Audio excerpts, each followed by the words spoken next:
Yes. अब हमारा जो नेक्स्ट क्वेश्चन है वो है 14।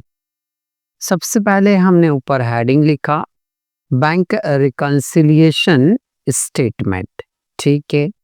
एज ऑन, तारीख देखिए क्वेश्चन में, बोले सर 31 दिसंबर 2016 को हमें इसको क्या करना है, प्रिपेयर करना है, ठीक है। यहाँ पर्टिकुलर प्लस आइटम और माइनस आइटम। सबसे पहले यदि हम देखें तो क्वेश्चन में उसने क्या दिया हुआ है, बोले सर सबसे पहले वो बता रहा है कि 3 चेक हैं जो पैड किए हैं बैंक में, मतलब जमा किए हैं, पैड किए मतलब जमा किए, डिपॉजिट किए 31 मतलब दिसंबर में, वर क्रेडिटेड बाय द बैंक इन जनवरी। तीनों के तीनों चेक कब डिपॉजिट हुए, बोले सर तीनों के तीनों चेक जनवरी में डिपॉजिट हुए। तो मैं फिर वही बोलूंगा, क्या जिस तारीख को मैं बना रहा हूं इस तारीख तक डिपॉजिट हुए, बोले सर इस तारीख तक डिपॉजिट नहीं हुए। और जब तीनों ही चेक इस तारीख तक डिपॉजिट नहीं हुए तो तीनों चेक का अमाउंट मैंने क्या करना है, प्लस करना है। यहाँ लिखेंगे check deposited into the bank but not collected. ये पहले माइनस होता था, जब कैश बुक से सवाल करते थे तो ये क्या होता था, माइनस। अब जब हम सवाल काहे से कर रहे हैं, फास्ट बुक से, तो ये क्या होगा, प्लस। प्लस होगा मतलब इसे काहे में लिखेंगे हम, ऐड वाले कॉलम में। तो ये लिखा हमने ऐड वाले कॉलम में, ठीक है भाई। ऐड वाले कॉलम में हमने लिख दिया 60 and 900। ओके नेक्स्ट, अगला पॉइंट इसने दिया हुआ है कि तीनों चेक की बात हो गई हमारी। The following check were issue but were presented in January. फिर वही बात, मैंने चेक इश्यू किए हैं दिसंबर में और वो प्रेजेंट कब हुए, जनवरी में। तो मैं तो ये चेक करूंगा कि दिसंबर में मेरा अकाउंट कब बंद हो रहा है। मैं BRS कब बनाने बैठा हूँ, दिसंबर में। तो मैं चेक तो इसी तारीख को करूंगा ना कि इस तारीख को प्रेजेंट हुए या नहीं हुए, है ना। अब वो प्रेजेंट कब हुए, जनवरी में, इसका मतलब दिसंबर में प्रेजेंट नहीं हुए। और जब दिसंबर में प्रेजेंट नहीं हुए तो मैंने यहाँ लिखा check issued but not yet presented for payment. ये पहले प्लस होता था, अब क्या होगा, माइनस। तो मैंने यहाँ लिखा लेस और तीनों चेक के अमाउंट को क्या करा, प्लस। 4 5 9 3 12,420 रुपए ये लिख दिए मैंने। ओके नेक्स्ट, अगला पॉइंट। अगला पॉइंट उसने लिखा हुआ है कि द बैंक बैलेंस, नहीं, आ check rupees 1000 was received from a debtor in full settlement of his account was entered in cash book in December, but the same was paid into the bank in January.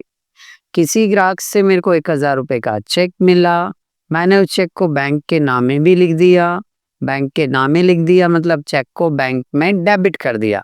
क्या, हाँ बस मैं जमा करने जा ही रहा हूँ और उसको मैं बैंक में भेजा ही नहीं।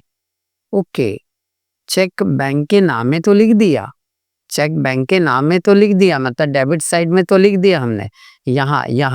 यहाँ डेबिट साइड में तो हमने क्या कर दिया, लिख दिया, परंतु इस चेक को हमने बैंक में भेजा ही नहीं। तो cheque debited but not send to bank, पहले क्या होता था ये माइनस, तो अब क्या होगा, प्लस। तो यहाँ ऐड में आएगा ये। ओके, तो ऐड में आएगा तो ये अमाउंट मैंने कहाँ लिख दिया, ऐड में। कितना है, 1000 रुपीज। ओके नेक्स्ट, बोले sir the balance as per passbook in the favour of customer 24,420। ये मुझे सबसे ऊपर नोट करना है, ये उसने जानबूझ के नीचे दिया है, बट मैं सवाल पासबुक से कर रहा हूँ तो इसको ऊपर ही लिखूंगा। तो मैंने यहाँ लिखा फेवरेबल बैलेंस। देखो फेवरेबल बैलेंस का मतलब हमारा पैसा बैंक में डिपॉजिट है। फेवरेबल बैलेंस मतलब हमारा पैसा बैंक में क्या है, डिपॉजिट है।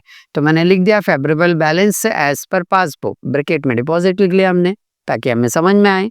तो जब फेवरेबल बैलेंस होता है मतलब डिपॉजिट बैलेंस होता है, जल्दी बताओ कहाँ लिखते हैं, प्लस में।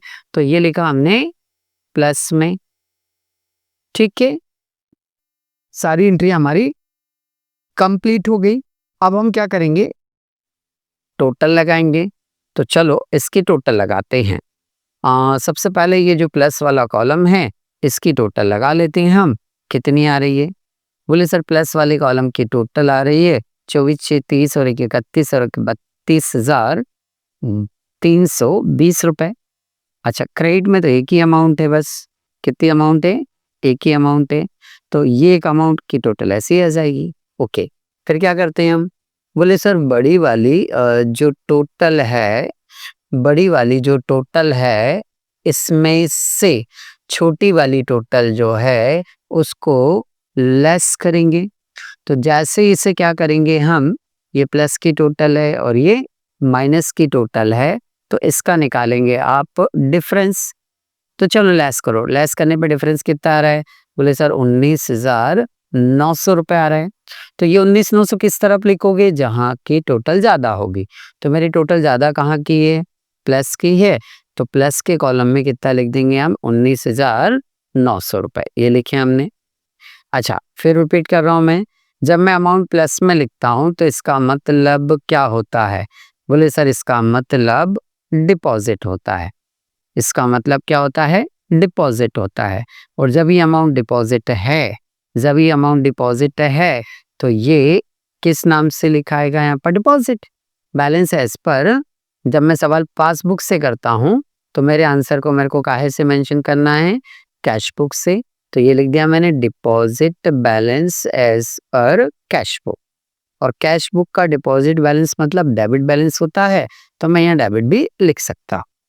क्लियर? तो इस तरह से आपका ये क्वेश्चन यहाँ पर आकर क्या हो जाता है? कंप्लीट हो जाता है।